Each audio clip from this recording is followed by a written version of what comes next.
Hi good morning. Today is A very special day for me. ഇന്ന് എൻ്റെ മോളുടെ പിറന്നാളാണ്. എല്ലാവരും ഒന്ന് വിഷ് ചെയ്തോളൂ കേട്ടോ എൻ്റെ മോൾക്ക് വേണ്ടി. അപ്പോൾ ഒന്ന് ചെറിയൊരു പിറന്നാൾ സദ്യയാണ്. ആദ്യം നമുക്ക് അവിയലിൽ നമുക്ക് നുറുക്കാം. ഞാൻ തലേന്ന് തന്നെ നുറുക്കി വെച്ചതാണ് കേട്ടോ. വേഗം പണി കഴിഞ്ഞ് രാവിലെ ഉണ്ടാക്കി പുട്ടിന് കുറച്ച് ചെറിയ കഷ്ണം ഉണ്ടായിരുന്നു. അതാണ് അങ്ങനെ നിങ്ങൾക്ക് ഗ്യാസുമ്മ കാണാനായിട്ട് സാധിക്കുന്നത്. സാമ്പാർ കഷ്ണം മേടിച്ചപ്പോൾ ഉണ്ടായിരുന്ന കഷ്ണങ്ങൾ ഉപയോഗിച്ചിട്ടാണ് നമ്മൾ അവിയൽ വെക്കുന്നത്. കുറേയൊന്നും വെക്കുന്നില്ല. എന്തും സാധനം നമ്മൾ കുറച്ച് വെച്ചാൽ വേഗം ചിലവായി പോകും. പിന്നെ അത് കാട്ടി കളയാണ്ട് വരില്ല. ഫുഡ് ഇവിടെ വേസ്റ്റ് ആക്കുന്നത് വളരെ അപൂർവമാണ് കേട്ടോ. അങ്ങനെ നമ്മളത് കുക്കറിൽ വെച്ച് രാവിലെ എണീറ്റ് കുക്കറിലാണ് വയ്ക്കുന്നത്. എന്നാൽ അമ്മയ്ക്ക് കഴിക്കാനുള്ളത്. അപ്പോൾ അത് കുക്കറിൽ നിന്ന് ഒലഞ്ഞ രീതിയിലാണ് അവിയൽ വയ്ക്കുക.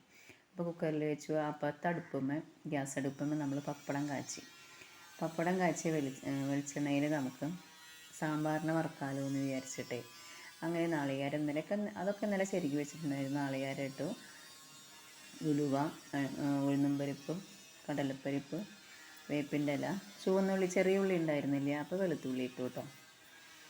അങ്ങനെ അത് വറുക്കാനായി വെച്ചാൽ ഇടയ്ക്ക് ഞാൻ വേഗം പോയി അടുപ്പ് കത്തിച്ച് അരി ഇട്ടു.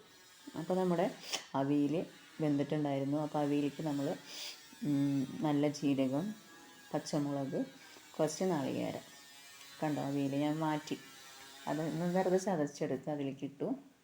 കുറച്ച് തൈര്, നല്ല തൈരാണ് കേട്ടോ. ഇവിടെ വീടുകളിൽ ഉണ്ടാക്കുന്ന തൈരാണ്. കുറച്ച് സൗണ്ടിൻ്റെ എന്തെങ്കിലും ഡിസ്റ്റർബൻസ് ഉണ്ടാകും. തൊട്ടപ്പുറത്ത് വീട്ടിൽ ഷീറ്റ് മേയുന്നുണ്ട്, പണി നടക്കുന്നുണ്ട്.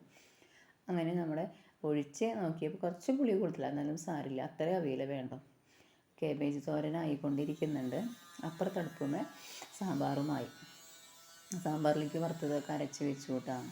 മഴ പെയ്യുന്നുണ്ടായിരുന്നു. ഇനി കറണ്ട് പോകണ്ടെന്ന് വിചാരിച്ചു. കറണ്ട് പോയി കഴിഞ്ഞാൽ ബുദ്ധിമുട്ടല്ലേ. അപ്പോൾ വേഗം എല്ലാ അരപ്പും കാര്യങ്ങളൊക്കെ വേഗം കഴിയും. അങ്ങനെ നമ്മൾ മാങ്ങാക്കറി ഉണ്ടാക്കാൻ വേണ്ടിയിട്ട് ഉലുവ വറുക്കുകയാണ് കേട്ടോ. അതായത് നമ്മൾ സാമ്പാറിലേക്ക് കടുക് വറുത്തിടണം. മുന്നേ ഉലുവ വറുത്ത് വെച്ചു. അങ്ങനെ സാമ്പാറിലേക്ക് കടുക് പൊട്ടിച്ചിട്ട്